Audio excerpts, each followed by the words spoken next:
hasi ginen ikerkuntza saila lanian, lehenengotako gauza bat argi eduki genuna izan zen beti bi begirada behar genitula eduki. Bat jatetxeak ozeana, eta beste begirada bat, agian guk egiten genituen gauzak, gizartean, edo merkatuan edo leku bat izan zezaketenak, ez? Eta hortikan behin hasi ginen, bai sifoiakin, edo aireatutako, edo bonbona klaseko janariakin lanian, eta zen agian sistema hau, edo hemen gertatzen den hau, gertatu daiteke, gizarteak eroste dituen janarien onurarako, ez? Horra hasi ginen pixka bat ideiakin lanian, sartu genituen gai pila bat, eta gero baitaren norekin hitz egiten dezun, eta aztirekin hitz egin genuen. Interesantia iruditu zitzaien, eta hortikan aurrera jarraitu genuen, eta hortik aurrera hasi zen historia guztia.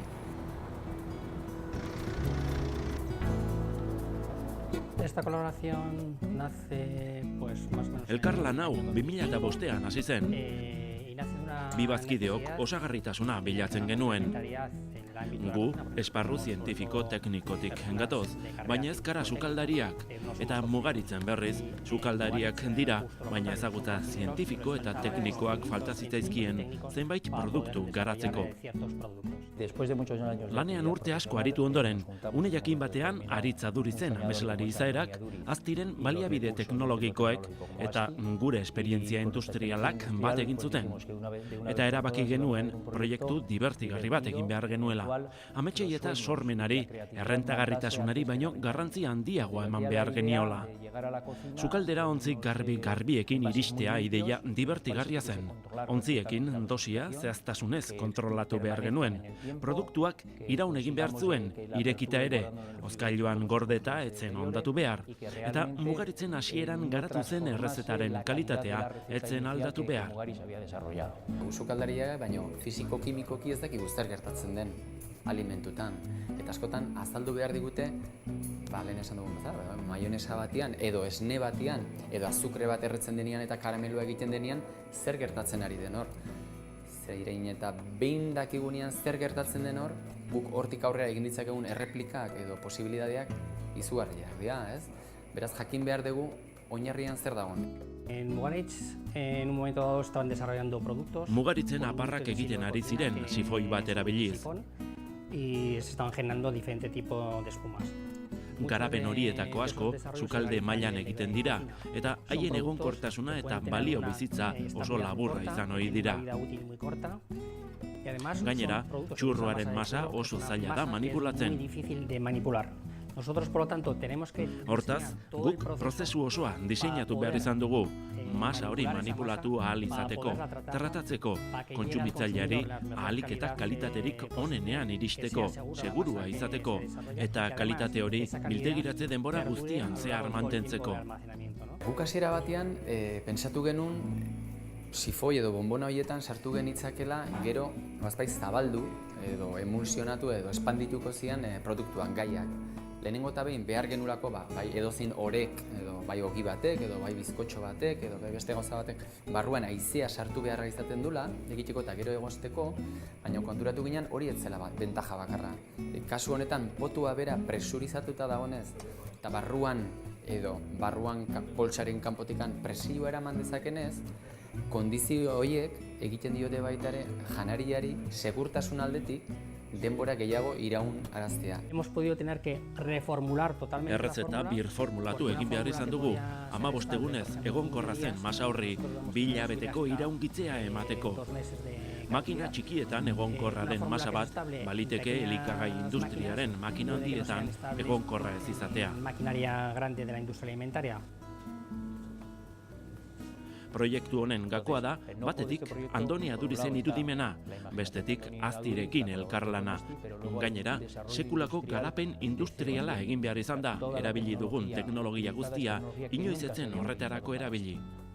Formulazioa egokitzen joan gara, eta lan horretan oso garrantzitsua izan da, Azti eta Mugaritzek konpartitzen dugun lantaldea.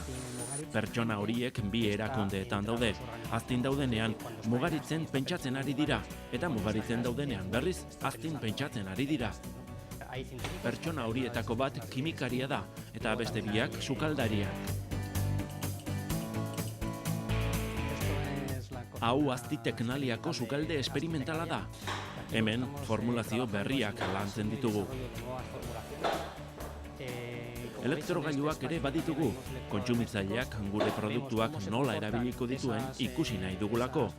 Izan ere, kontsumitzaileari zuzendutako produktuak diseinatzen ditugu. Poder usar finalmente sus productos.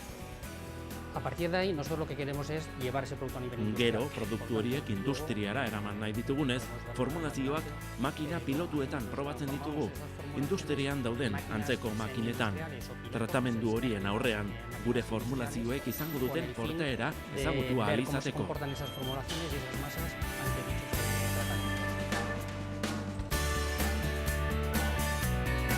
Pasamos ya a esta zona aquí, donde hay una especie Hemen, Thermomix moduko bat daukagu, baina askoz ere handiagoa. Litro batekin beharrean, 30–40 litro egin ditzake. Masa kondizio industrialetan ekoizten dugu. Izan ere, gure helburua lortzeko prozesuan ere eragin behar dugu.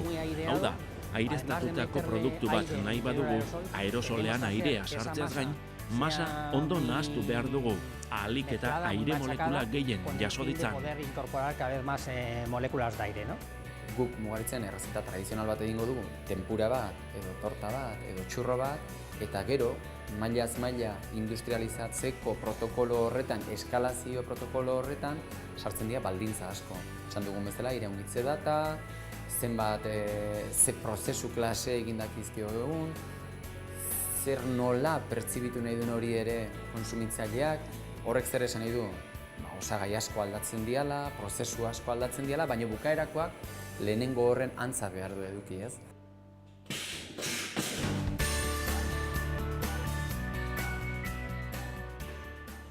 El proceso ha sido curioso porque hemos tenido que ir a visitar empresas. Prozesua nahiko bitxia izan da.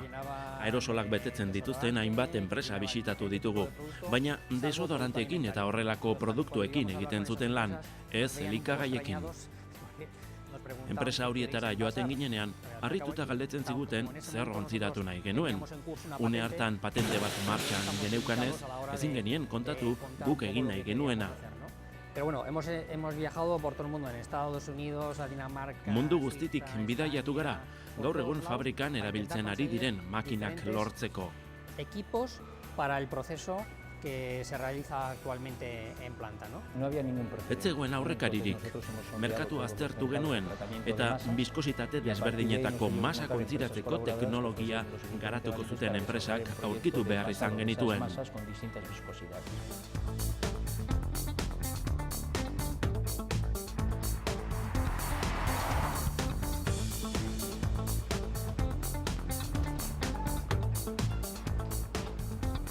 Hemen osagai txikuen biltegien gaude, egozitzen dugun makina ondoan daukagu pantailatxo bat, hor egiten duguna da erabaki zer egin behar dugun, zer errezeta eta zenbat kantitate.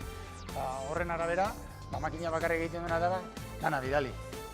Tuberia barrutik bidaltzen du irinak, gero fibra, gero esnea, orduan hori dana tolba handi baten jaso egiten da. Orduan makina hauek egiten duena da, osai guztia jaso, nahaztu, zuke egin dezakezuna da, aldatu ze denboran, ze abiadurutan nahi duzun nahaztu, gero berotu, eta behin pixkatu oztu eta ostera bidali. Jendeak elurtzeko da termomibra eta alo bestia. Behin, hona datorrenean, gu jasotzitu tanki horietan jasotzitu produktua, eta gero, egiten duguna da, hemen barruan sartu. Lehenengo haizea presioa sartu, produktua barrura sartu, hor gero pixatu, markatu, tapoia ipini, eta gero ja kajetan sartu.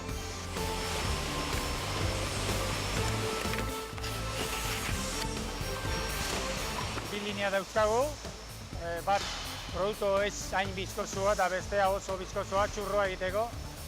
Bat bestea baino pixka azkarrago doia, baina gutxi gora bera 1.500–2.000 pote orduro egiten dugu. Beste linda enpresa batekin egin duguna da garatu, teknologia hori garatu, ze dauka zuloa nahiko asko handiagoa. Txurroa sartzeko hemendik ezin da sartu, Orduan egin duguna da gu garatu beste teknologi berezi bat hori lortzeko.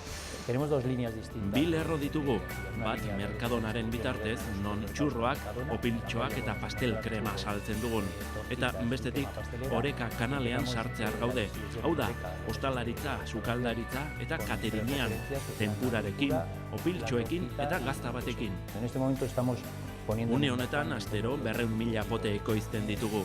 Eta espero dugu, aurten 5 milioi terdi 6 milioi potera iristea. La oportunidad de ponernos 5 millones.